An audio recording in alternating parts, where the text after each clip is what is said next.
Hello students, नमस्कार। Welcome to my YouTube channel computer science with Satish. आज फिर से एक नए वीडियो के साथ हैं हम लोग सामने, जिसमें डिस्कस करेंगे हम लोग सीएसएस के बारे में। इसके पहले भी हमने एक बेसिक सा वीडियो बनाया हुआ था जो आपके टेक्स्ट बुक से था। उसमें भी डिस्कस किया था हम लोगों ने कि सीएसएस का इंपॉर्टेंस क्या है और कैस्केडिंग स्टाइल शीट हम लोग क्यों पढ़ते हैं और एचटीएमएल के साथ सीएसएस का क्या इंपॉर्टेंस है। तो हमने उसमें ये जाना था कि सीएसएस के थ्रू हम लोग एचटीएमएल के जो पेजेस हैं उसको और बेहतर तरीके से डिज़ाइन कर सकते हैं। आज मैं आपको वेबसाइट है CSS ट्यूटोरियल, बेसिक वेबसाइट जो है वो है w3schools.com, जो कि आपको यहाँ पे ऊपर दिखाई दे रहा है। ये बहुत ही इम्पोर्टेंट वेबसाइट है स्टूडेंट्स के लिए। अगर कोई भी आप रेफरेंस मटेरियल अगर कंप्यूटर से रिलेटेड आप पढ़ना चाहते हैं तो आपको इस w3schools.com पे सारी चीज़ें मिल जाएंगी।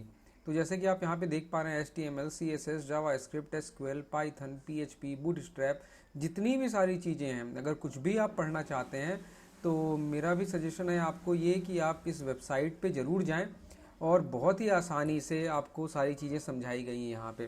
तो आज के इस वीडियो का ये भी उद्देश्य है कि आप इस वेबसाइट के बारे में जानें, क्योंकि इंटरनेट में बहुत सारी ऐसी चीज़ें हैं जिसके बारे में हम लोग जान ही नहीं पाते या फिर हम वहाँ सर्फ ही नहीं कर पाते, हम पहुँच ही नहीं पाते। तो ज़रूर हमें काम की चीज़ों पे ध्यान रखना चाहिए और इस वेबसाइट की मदद से आप बहुत सारी चीज़ें सीख सकते हैं। अगर अपने से भी आप सीखना चाहते हैं तो आपके पास यहाँ पे सारी चीज़ें अवेलेबल हैं। अगर आप पाइथन, जैसा कि इस समय बहुत ज़्यादा यूज़ में है, तो उसके बारे में भी अगर जानना चाहते हैं तो आप इस वेबसाइट की मदद से पाइथन को भी शुरू से पढ़ सकते हैं और बाकी तो रेफरेंस आपके पास अवेलेबल है ही है। तो हम लोगों को CSS का कुछ बेसिक्स पढ़ना है। एक ही चैप्टर है और HTML तो हमने पढ़ा ही हुआ है, और HTML में CSS को कैसे हम लोग एक साथ मिला सकते हैं और CSS की मदद से कैसे HTML के पेज को और बेहतर बना सकते हैं, वही हमें यहाँ पर देखना है। तो चलिए हम फिर से एक बार देख लेते हैं CSS के बेसिक्स को और किस तरह से हम यूज़ कर सकते हैं। तो बेसिकली जो CSS होता है वो आपका डिज़ाइनिंग के लिए यूज़ होता है। HTML पेज को बेहतर डिज़ाइन कैसे करें, एक तो ऑप्शन है कि आप HTML में ही टैग्स यूज़ करें और पेज को डिज़ाइन करें, और दूसरा ऑप्शन है कि आप CSS का यूज़ करें। तो CSS का यूज़ करना इसलिए बढ़िया माना जाता है क्योंकि CSS के यूज़ करने से आप एक साथ कई काम कर सकते हैं। जैसे हमने एग्जांपल दिया था आपको कि आपने अगर H1 टैग 10 जगह पे लिखा हुआ है अपने पेजेस में, तो आपको H1 टैग के अंदर बार बार उसका जो स्टाइल है वो बताने की ज़रूरत नहीं है। आप अगर CSS यूज़ करते हैं तो CSS यूज़ करने में आप एक बार बता दीजिए कि भाई H1 टैग का स्टाइल ये होगा, यानी ये फॉन्ट होगा, ये कलर होगा, तो वो जितने भी H1 टैग मिलेंगे वो सारे पे इम्प्लीमेंट हो जाएंगे। तो आपको 10 जगह स्टाइल बताने से अच्छा है कि CSS की मदद से आप एक ही जगह स्टाइल बता दें, तो आपका काम आसान हो जाता है और कॉम्प्लिकेशन भी नहीं बढ़ता। अगर आपको फिर से मान लीजिए कोई स्टाइल चेंज करना है तो आप एक ही जगह चेंज कर देंगे और 10 जगह चेंज हो जाएगा। अभी हम कलर लाइट ब्लू चाहते थे और उसके बाद हमने डिसाइड किया नहीं, इसका कलर रेड होना चाहिए, तो आपको एक ही जगह कलर इक्वल टू रेड करना पड़ेगा और सारे H1 का कलर रेड हो जाएगा, जो कि एक आसान तरीका है। जैसे कि देखो यहाँ पे CSS को कैसे आप इम्प्लीमेंट कर सकते हैं। देखो CSS का एग्जाम्पल देखो यहाँ पे दिया हुआ है। अगर आप देखेंगे यहाँ पे तो यहाँ देखो दिया है CSS का एग्जाम्पल। CSS देखो बॉडी कौन कौन से टैग को आपको स्टाइल सेट करना है। तो देखो body equal to background colour और कोलन, तो ये तो आपने बता दिया भाई किस चीज़ को चेंज करना है, बैकग्राउंड कलर से, और कोलन देने के बाद आपने उसका एलिमेंट बता दिया कि भाई क्या उसकी प्रॉपर्टी, यानी एलिमेंट और प्रॉपर्टी। तो ये एलिमेंट हो गया आपका बैकग्राउंड कलर और प्रॉपर्टी हो गई लाइट ब्लू। तो बैकग्राउंड कलर लाइट ब्लू होना चाहिए, H1 में कलर वाइट होना चाहिए और टेक्स्ट लाइन सेंटर होना चाहिए। जैसा कि आप जानते हैं सेंटर हो सकता है, लेफ्ट हो सकता है और राइट हो सकता है। और देखो यहाँ P है पैराग्राफ, और पैराग्राफ में आप दे सकते हैं कि भाई जितने ही पैराग्राफ होंगे यानी P टैग से होंगे वो फॉन्ट फैमिली ये वर्ड ना जो आप देना चाहें, और फॉन्ट साइज 20 पिक्सल होना चाहिए। ठीक है, तो इस तरह से आप एक बेसिक CSS तैयार कर सकते हैं। ठीक है, जो कि आपके सामने हमने अभी सेलेक्ट किया। और देखो नीचे यहाँ पे सारी चीज़ें आपको यहाँ पे मिल जाएंगी। अब इसके आगे हम लोग बढ़ के आपको एग्जाम्पल और दिखाते हैं, तो आपको समझ में आएगा कि CSS हम क्यों यूज़ करते हैं। ठीक है, देखो यहाँ पे जो हमने पढ़ा था सारी चीज़ें आपको लगभग वही मिलेंगी। अगर आप बेसिक से भी देख रहे हैं तो भी आपको चीज़ें समझ में आएंगी। What is CSS? CSS stands for cascading style sheet, सबको पता है। CSS describes how HTML elements are to be displayed on screen, paper और इन अदर मीडिया। कैसा डिस्प्ले होगा HTML का एलिमेंट, CSS के थ्रू हम ये डिसाइड करते हैं या बताते हैं कि HTML का एलिमेंट कैसा दिखाई देगा। ठीक है, CSS saves lots of work, जैसा कि हमने अभी आपको एग्जांपल दिया। कैसे बचा सकता है ये आपको बचा सकता है, जैसे हमने अभी एग्जांपल दिया आपको कि H1 टैग 10 जगह है और आपको अगर डिज़ाइन करना है तो एक जगह डिज़ाइन करके लिख दीजिए स्टाइल और 10 पे इंप्लीमेंट हो जाएगा। तो ये आसान है, न कि 10 जगह आप इंप्लीमेंट करें। ठीक है, तो इसको भी हम करके अभी देखेंगे। ठीक है, यहाँ पे देखो और सारी चीज़ें आपको दिखाई देंगी और बहुत ही बढ़िया, जैसा कि हमने बताया था आपको कि सारी चीज़ें इसमें यूज़ हो जाती हैं। क्यों हम CSS यूज़ कर रहे हैं, ठीक है ना, अगर पढ़ेंगे आप तो CSS is use to define styles, जो हम बार बार कह रहे हैं। स्टाइल्स का मतलब क्या हुआ, वही उसका फॉन्ट कलर क्या होगा, उसका डिज़ाइन कैसे होगा, जैसे अलाइनमेंट क्या होगा उसका, ये सारी चीज़ें को एक साथ हम स्टाइल का नाम देते हैं। तो CSS is use to define styles for your web pages, including the design, layout and variations in display for different devices and screen side। सबके लिए अलग अलग, जैसे कि देखो यहाँ पे दिख रहा है ना, बॉडी को हमने ये कर दिया, बैकग्राउंड कलर ये कर दिया और पैराग्राफ हमने ये कर दिया।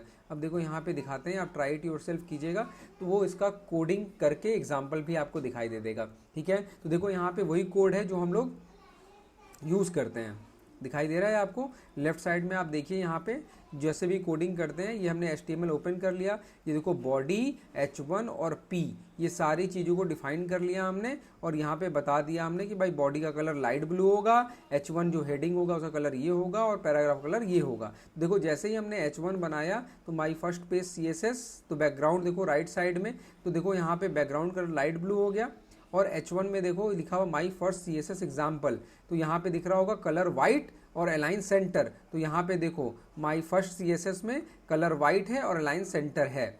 ठीक है, देखो यहाँ पे H1 में तो कोई भी टैग नहीं दिया गया है, ना फॉन्ट कलर दिया गया है, ना कुछ दिया गया है। तो ये लिया कहाँ से इसने ले लिया ऊपर से, कहाँ से, स्टाइल से ले लिया। ठीक है, जिसे हम कैस्केडिंग स्टाइल शीट कहते हैं। क्योंकि हमने स्टाइल को शुरू में डिफाइन किया हुआ है तो H1 में स्टाइल बताया गया है कि कलर वाइट होगा और टेक्स्ट अलाइन सेंटर होगा। तो H1 में देखो यहाँ पे दोनों चीज़ें इंप्लीमेंट हो गई और बॉडी का कलर लाइट ब्लू हो गया। ठीक है, तो यानी एक साथ आपको ऊपर स्टाइल बता देना है। देखो स्टाइल ओपन करना है, स्टाइल क्लोज कर देना है, दिखाई दे रहा है, ये ध्यान से देख लो। देखो स्टाइल ओपन, स्टाइल क्लोज, ठीक है, और इसके बाद आप ये दे सकते हैं। अब यहाँ पे देखिए नीचे दिस इज अ पैराग्राफ लिखा हुआ है, यानी ये पैराग्राफ है। तो यहाँ पे देखो कलर नहीं बताया गया, तो डिफॉल्ट कलर आपको पता है कि वो ब्लैक होता है। देखो फॉन्ट में वर्डना हो गया, ये फॉन्ट हो गया और साइज इसका 20 मेगापिक्सल हो गया। ठीक है, तो ऑब्वियस सा बात है, वो हेडिंग था तो बड़ा था और ये फॉन्ट साइज 20 मेगापिक्सल हो गया। अगर आप यहाँ बड़ा करेंगे तो वो बड़ा हो जाएगा। ठीक है, इसको हम ट्राई करके अगर आप देखना चाहते हैं तो वो हम लोग कर लेते हैं, इसको कर देते हैं 40। ठीक है, और रन करा के देखते हैं। देख रहे हैं यहाँ पे, तो पैराग्राफ का साइज यहाँ पे चेंज हो गया। ठीक है ना, और यहाँ जैसे अलाइन आपका सेंटर है ना, इसको हम कर दें अगर लेफ्ट। ठीक है, और रन कराएं, देखो यानी H1 क्या होना चाहिए, लेफ्ट होना चाहिए। देखो H1 लेफ्ट हो गया, समझ में आ रहा है।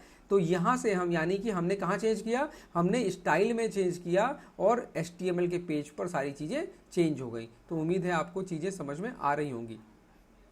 ठीक है, तो इस तरह से आपको क्या करना है, यानी आपने क्या सीखा, इसका स्क्रीनशॉट लेना चाहें तो आप ले सकते हैं। यहाँ पे देखो स्टाइल ओपन हुआ है, फिर बॉडी एलिमेंट बताया गया, यहाँ पे बॉडी के अंदर बैकग्राउंड कलर और क्या होना चाहिए, फिर H1 बताया गया, ओपन करेंगे क्लोज करेंगे, एलिमेंट, ठीक है, और दोनों चीज़ बताई गई, एलिमेंट और उसका जो प्रॉपर्टी है, यानी एलिमेंट क्या हो गया कलर और प्रॉपर्टी क्या हो गया वाइट। यहाँ पे टेक्स्ट लाइन लेफ्ट। तो जितनी चीज़ें आप बताना चाहते हैं और जिस टैग पे वो इंप्लीमेंट हो वो बता सकते हैं। यानी स्टाइल ओपन करना है और स्टाइल को क्लोज करना है और उसके बाद आपको body H1, H2, H3 paragraph जिसमें भी चीज़ें आपको चेंज करनी है वो आप स्टाइल के अंदर डिफाइन कर दीजिए, वो आपके पूरे वेब पेज पे डिस्प्ले हो जाएगा और HTML का पेज वैसे का वैसा आपका डिज़ाइन हो जाएगा। ठीक है ना, चलो तो ये आपको उम्मीद है समझ में आ रहा होगा। सबसे इंपॉर्टेंट काम बेसिक आपको नहीं भूलना है कि CSS का काम क्या है। CSS का काम है कि HTML के पेज को एक बढ़िया डिस्प्ले देना, बढ़िया तरीके से वो दिखाई दे, यही काम है हमारे CSS का। ठीक है ना, तो उम्मीद है आपको CSS का जो बेसिक आपका है वो समझ में आ रहा होगा। ठीक है ना, अब देखो ये CSS के बारे में थोड़ी चीज़ें बताई गई हैं कि कैसे आप काम को हमारे कैसे आसान कर देता है ये, ठीक है। CSS saves a lots of work, जैसा पहला कहा गया था। अब ये ध्यान कर लो कि CSS फाइल का जो बनेगा वो आप .css फाइल से सेव करेंगे। आप अलग भी कर सकते हैं और एक साथ कर सकते हैं। आपको ध्यान होगा internal CSS, external, inline, internal, external, दो चीज़ बात हुआ था ना। एक हो गया इनलाइन यानी उसी लाइन में, इंटरनल यानी कि उसी पेज में जो कि अभी हमने देखा, और एक्सटर्नल मतलब कहीं बाहर दूसरा फाइल हमने CSS का बना लिया है जिसका एक्सटेंशन .css होगा।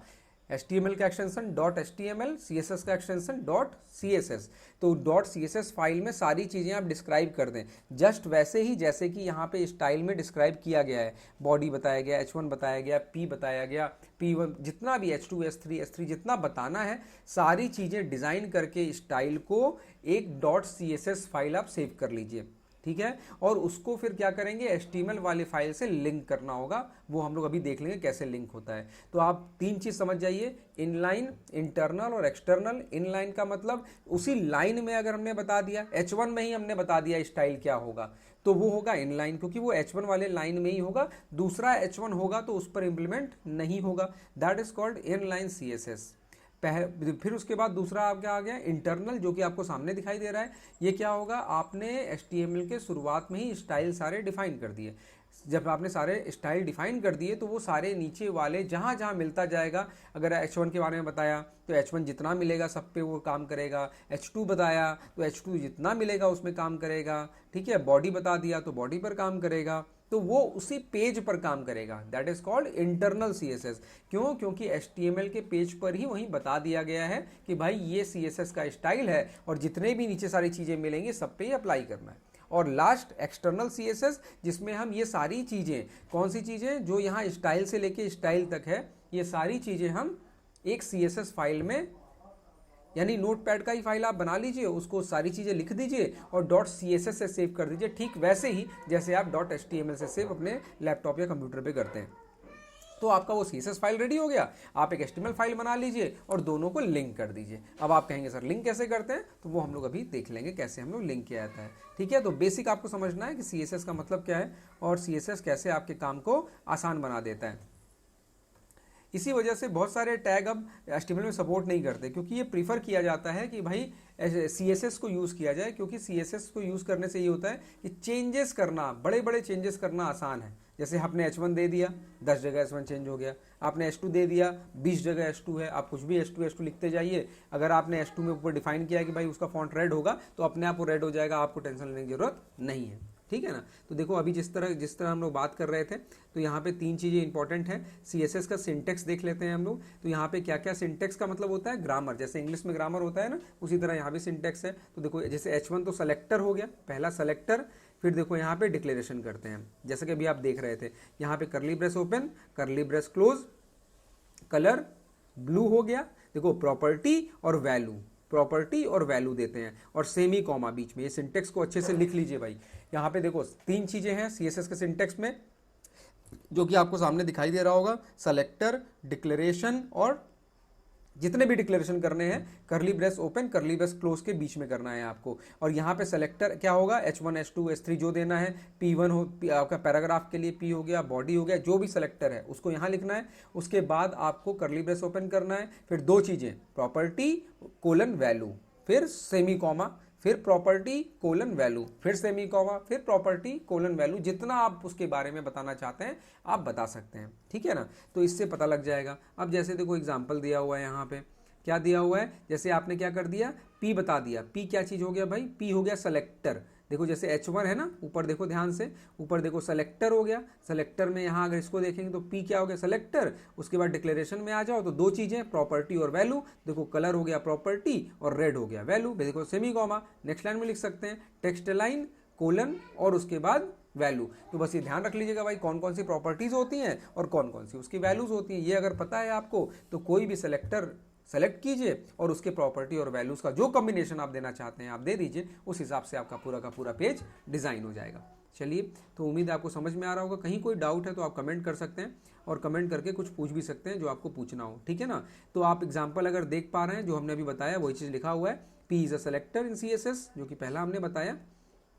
P पी सेलेक्टर हो गया आपका, उसके बाद colour is a property and red is the property value, ठीक है। Text line is a property and centre is the property value. तो जैसा कि हमने अभी समझा कि सेलेक्टर, प्रॉपर्टी और वैल्यू किस तरह से हम डिफाइन करते हैं, ठीक है ना। तो ये सारी चीज़ें हम इस तरह से समझ सकते हैं और आपको दिख रहा होगा कि वेबसाइट ये कितने काम का है। तो हम बार बार कहते हैं कि इस वेबसाइट को आप ज़रूर से देखिए ताकि आप भी आसानी से चीज़ों को सीख और समझ सकें, ठीक है ना। देखिए, अब देखिए CSS सेलेक्टर्स कौन कौन से होते हैं भाई। CSS जो हम लोग बात कर रहे थे अभी, वो आप समझ गए होंगे, इसको एलिमेंट सेलेक्टर भी कह सकते हैं, ठीक है ना। सिंपल सेलेक्टर्स जिसमें आपका नेम, आईडी, क्लास, ये हम लोग देख लेते हैं अभी कि सेलेक्टर कैसे सही बनेगा, ठीक है ना। एक से अधिक सेलेक्टर को कैसे एक साथ हम टारगेट कर सकते हैं वो भी हम अभी देख लेंगे, ठीक है। तो देखो यहाँ पे दिखाई दे रहा है सिंपल सा एग्जांपल, P और टेक्स्ट अलाइन सेंटर, तो इसमें सेलेक्टर क्या हो गया, P हो गया। अगर आप देखना चाहते हैं तो देखो यहाँ पे देख लिया जाए हम लोग कि ये कैसे काम करता है। देखो यहाँ पे दिख रहा है, यहाँ पे देखो स्टाइल डिफाइन हुआ जैसा कि पहले वाले एग्जांपल में था, पी सेलेक्टर, और दोनों ये हो गया सेंटर और रेड, टेक्स्ट अलाइन सेंटर और रेड। जैसे ही हमने लेफ्ट करेंगे तो ये पीछे आ जाएगा, यानी लेफ्ट में आ जाएगा। स्टाइल ओपन और स्टाइल क्लोज दिख रहा है यहाँ पे, ऊपर स्टाइल ओपन, स्टाइल क्लोज हो गया, यहाँ पे पूरा का पूरा क्लोज हो गया यहाँ पे। और उसके बाद आप अपना फिर से ये काम कर सकते हैं, यानी जो भी आपको पेज में देना है वो आप दे सकते हैं, जैसा कि आपको यहाँ पे आउटपुट में दिखाई दे रहा है, ठीक है ना। तो यहाँ पे आप सीधा सीधा आप इस कोड को कॉपी करके भी रन करा सकते हैं, लेकिन चूंकि यहीं पे आपको वो दे दिया एडिटर रन कराने के लिए, तो आपका आसानी से काम हो जाएगा, ठीक है ना। देखो यहाँ पे आईडी कैसे बनाते हैं, आप एक आईडी भी बना सकते हैं और बाद में उस आईडी को सेलेक्ट कर सकते हैं। जैसे मान लीजिए कि 10 लाइन का आपने एक आईडी बना दिया और उस आईडी के लिए कोई स्टाइल डिफाइन कर दिया, तो ऊपर उस आईडी के लिए अगर स्टाइल डिफाइन कर दिया तो वो आईडी कहीं भी मिलेगा आपको, तो वो आपका उस आईडी वो इंप्लीमेंट हो जाएगा। जैसे देखो यहाँ पे क्या किया इसने, एग्जांपल देखो द आईडी सेलेक्टर यूजेस, ध्यान से समझ लो, the ID selector uses the ID attribute of an HTML element to select a specific element. अब वो स्पेसिफिक एलिमेंट क्या है, यहाँ पे हैश कैरेक्टर इंपॉर्टेंट है।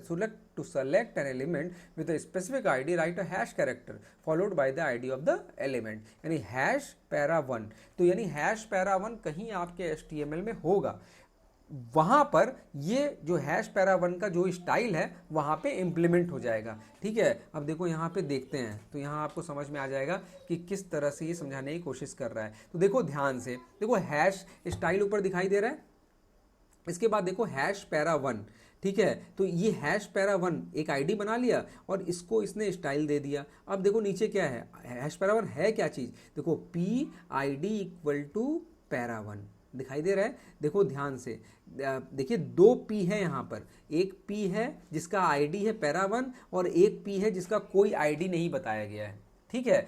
तो ये जो ऊपर वाला अप्लाई होगा वो पैरा 1 के लिए अप्लाई होगा, ठीक है। वो कहीं भी हो सकता है, P में भी हो सकता है, कहीं H1 में भी हो सकता है, कहीं भी हो सकता है। तो जहाँ पे वो आईडी होगा वहीं अप्लाई होगा, यानी वो आपका सेट आप आईडी बना सकते हैं। देखो यहाँ आईडी बना हुआ है, यानी हेलो वर्ल्ड जो है वो आईडी का पार्ट है, यानी पैरा 1 का पार्ट है। तो देखो जैसे ही रन होता है तो हेलो वर्ल्ड रेड आ रहा है, क्यों आ रहा है, और सेंटर आ रहा है, क्यों, क्योंकि देखो पैरा 1 का जो स्टाइल है वो सेंटर और रेड है, और दूसरे P का देखो कोई अफेक्ट नहीं हो रहा है, the paragraph is not affected, क्यों, क्योंकि इस P को तो कोई स्टाइल ही नहीं किया गया है, इसलिए वो बाय डिफॉल्ट लेफ्ट में और ब्लैक आ रहा है। कुछ समझ में आ रहा होगा आपको आईडी का मतलब, आप यहाँ पे साफ साफ देख सकते हैं कि आईडी का मतलब क्या है। आप किसी भी सेक्शन को आप आईडी का नाम दे दीजिए और उस आईडी को भी स्टाइल कर सकते हैं। अभी तक तो हमने बताया कोई सेलेक्टर आप स्टाइल कर लीजिए, जैसे H1, H2, P, बॉडी, ये सब स्टाइल कर रहे थे, आप कोई आईडी भी स्टाइल कर सकते हैं, यानी किसी पार्ट को एक नाम दे दीजिए और उस नाम का स्टाइल बता दीजिए, तो वो नाम अपने आप स्टाइल के अकॉर्डिंग चेंज हो जाएगा, ठीक है। तो ये थोड़ा सा आप आईडी देख लीजिएगा एक बार, ठीक है ना।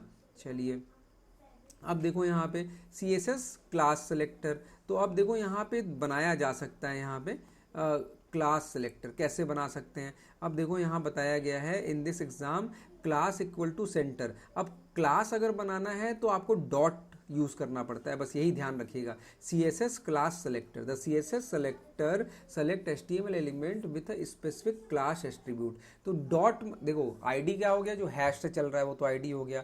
अब यहाँ एक क्लास भी आप दे सकते हैं, तो डॉट सेंटर देखो कर दिया, तो अब सेंटर क्या होना चाहिए, एक क्लास होना चाहिए, ठीक है ना।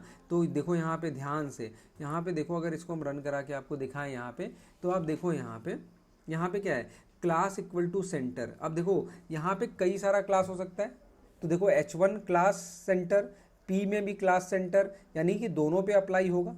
समझ में आ रहा है बात? देखो तो ये पैराग्राफ हो गया, H1 तो बोल्ड है तुम्हारा, तो यहाँ पे देखो रेड इक्वल टू, यहाँ पे क्या हो गया, सेंटर और सेंटर दोनों आ गया, ठीक है, और रेड दोनों आ गया। तो H1 ऑब्वियस सा बात है भाई, H1 हेडिंग है तो हेडिंग का अधिक फॉन्ट होता है, और क्लास का ये जो P है तुम्हारा वो कम होता है, तो वो कम हो रहा है, लेकिन H1 और P दोनों में ये काम कर रहा है, ठीक है ना।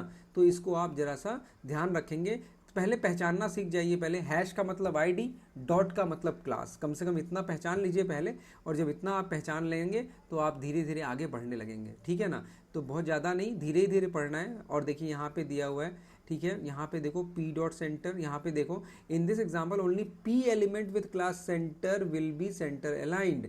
देखो ध्यान से यहाँ पे, अब दिखाते हैं यहाँ पे आपको, यहाँ पे देखिए एक तरह से क्या हो गया, यहाँ पे एक P है और एक H1 है, तो यानी दो क्लास हो गया यहाँ पे, नहीं P डॉट सेंटर और H1 डॉट सेंटर। तो देखो ऊपर लिखा है P डॉट सेंटर, यहाँ पे देख लो ध्यान से, यहाँ पे P डॉट सेंटर, आपने क्लास बना लिया, पैराग्राफ को ही बना लिया, H1 को ही बना लिया, सबको क्लास बना लिया आपने, लेकिन आप चाहते हैं नहीं पैराग्राफ वाले में ही चेंज हो खाली, ठीक है।